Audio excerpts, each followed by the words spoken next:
Hello, എല്ലാവർക്കും നമസ്കാരം. ഇന്ന് ജനുവരി 26, 2026 തിങ്കളാഴ്ച. ഇന്നാണ് ഞാൻ പറഞ്ഞ ആ ദിവസം. ഏത് ദിവസം എന്ന് നിങ്ങൾ ചിന്തിക്കുന്നുണ്ടാവും. വഴിയെ പറയാം. ഇന്ന് രാവിലെ എണീച്ചിട്ട് എനിക്ക് ആ കൂടെ ഉണ്ടായിരുന്ന ബാലൻസ് പണി എന്ന് പറയുന്നത് അയൺ ചെയ്യുക മാത്രമാണ്. കാരണം ഇന്നലെ ഞാൻ എല്ലാ പണികളും തീർത്തു വെച്ചതാണ്. ആ പണിയൊക്കെ കഴിഞ്ഞിട്ട് ഞാൻ അങ്ങനെ റിലാക്സ് ചെയ്യുമ്പോഴാണ് എനിക്കൊരു കോള് വരുന്നത്. സത്യത്തിൽ ആ കോള് വന്നത് എന്നെ ഒന്ന് ഓർമ്മിപ്പിക്കാൻ വേണ്ടിയിട്ടാണ്. എന്താണെന്ന് നിങ്ങളിപ്പോൾ ചിന്തിക്കുന്നുണ്ടാവും. ഞാനത് വഴിയെ പറഞ്ഞുതരാം. ആ കോള് വന്നപ്പോൾ റിലാക്സ് ചെയ്തിരിക്കുകയായിരുന്നു. ഞാനൊന്ന് റെഡി ആവാൻ തന്നെ തീരുമാനിച്ചു. നടക്കുമെന്ന് ഒരു ഉറപ്പുമില്ലാത്ത ഒരു കാര്യം ചെയ്യാൻ വേണ്ടിയിട്ടാണ് ഞാൻ ഈ പോയിക്കൊണ്ടിരിക്കുന്നത്. നമ്മുടെ സെലിം കുമാരേട്ടൻ പറഞ്ഞ മാതിരി ഇനി എങ്ങാനും ബിരിയാണി കൊടുത്താലോ എന്ന് കരുതിയിട്ടാണ് ഇങ്ങനെയൊക്കെ ഡ്രസ്സപ്പ് ചെയ്തിട്ട് പോകുന്നത്. ഞാൻ ഉദ്ദേശിച്ച കാര്യം നടക്കുകയാണെങ്കിൽ ഒരു വീഡിയോ ഒക്കെ എടുക്കണം. അതിന് വേണ്ടിയിട്ടാണ് ഇത്ര തയ്യാറെടുപ്പോടുകൂടി ഞാൻ പോകുന്നത്. നിങ്ങളിപ്പോൾ തെറ്റിദ്ധരിക്കുന്ന രീതിയിലുള്ള ഡേറ്റിങ്ങോ കാര്യങ്ങളോ ഒന്നുമല്ല. ഇത് വേറൊരു കാര്യത്തിന് വേണ്ടിയിട്ടാണ്. ഇങ്ങനെയൊക്കെ ഒരുങ്ങി കെട്ടി ഞാൻ നേരെ പോയത് നമ്മുടെ റിലയൻസ് ഡിജിറ്റൽ ഷോറൂമിലേക്കാണ്. അവിടെ എന്താണ് ഇത്ര പ്രത്യേകത എന്ന് നിങ്ങൾ ചിന്തിക്കുന്നുണ്ടാവും. വേറൊന്നുമല്ല, ഇന്ന് റിപ്പബ്ലിക്കിന്റെ ഭാഗമായിട്ട് അവിടെ ഒരു ക്യാഷ് ബാക്ക് മേള നടക്കുന്നുണ്ട്. ഞാൻ എൻ്റെ വീട്ടിലേക്കുള്ള അധിക സാധനങ്ങളും ഇവിടെ നിന്നാണ് മേടിച്ചിട്ടുള്ളത്.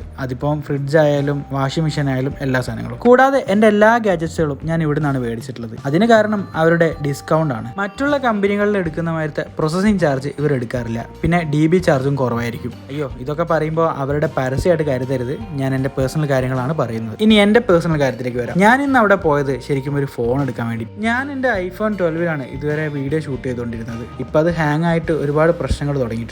എൻ്റെ ഒഫീഷ്യലായിട്ടുള്ള കാര്യങ്ങളും പേഴ്സണൽ കാര്യങ്ങളും ഞാൻ ആ ഫോണിൽ തന്നെയാണ് ഉപയോഗിക്കുന്നത്. അതിങ്ങനെ ഹാങ് ആകുമ്പോൾ എനിക്ക് ബാക്കിയുള്ള കാര്യങ്ങൾ ചെയ്യാൻ പറ്റില്ല. അതുകൊണ്ടാണ് ഞാൻ പുതിയ ഫോൺ മേടിക്കാന്ന് വിചാരിച്ചത്. ഞാൻ ഇതുവരെ ഉപയോഗിച്ചത് ഐഫോണുകൾ തന്നെയാണ്. പക്ഷേ ഐഫോണിന്റെ ലൈനപ്പുകളിൽ ചെറിയൊരു വ്യത്യാസമുണ്ട്. ഞാൻ ഉപയോഗിച്ചത് 6ഉം 12ഉം മാത്രമാണ്. അങ്ങനെ നോക്കുമ്പോൾ ഞാൻ അടുത്തതായിട്ട് എടുക്കേണ്ടത് 18 ആണ്. പക്ഷേ അവിടെ ഒരു പ്രശ്നമുണ്ട്. ഐഫോൺ ഇതുവരെ 2ഉം 9ഉം ഇറക്കിയിട്ടില്ല. അതുകൊണ്ട് തന്നെ ഇപ്പം എൻ്റെ കൃത്യമായി 17 വന്ന് നിൽക്കുന്നത്. പിന്നെ അതുമാത്രമല്ല, സ്പെക്ക് വൈസും ആശാൻ അടിപൊളി തന്നെയാണ്. ഞാൻ ശരിക്കും ഫോൺ വാങ്ങാൻ ഉദ്ദേശിച്ചത് മാർച്ച് 2 എൻ്റെ പിറന്നാളിന്. പക്ഷേ ഇന്ന് തന്നെ മേടിച്ച് പോകുന്നത് ഇവിടുത്തെ ഡിസ്കൗണ്ട് കാരനാണ്. കൃത്യമായിട്ട് പറഞ്ഞാൽ ഒരു 6600 രൂപ എനിക്ക് ഡിസ്കൗണ്ട് കിട്ടിയിട്ടുണ്ട്. അങ്ങനെ എല്ലാം കൂടെയുള്ള സന്തോഷമൊക്കെ ആയിട്ട് ഞാൻ നേരെ തിരിച്ച് വീട്ടിലേക്ക്. എല്ലാവർക്കും എൻ്റെ റിപ്പബ്ലിക് ഡേ ആശംസകൾ.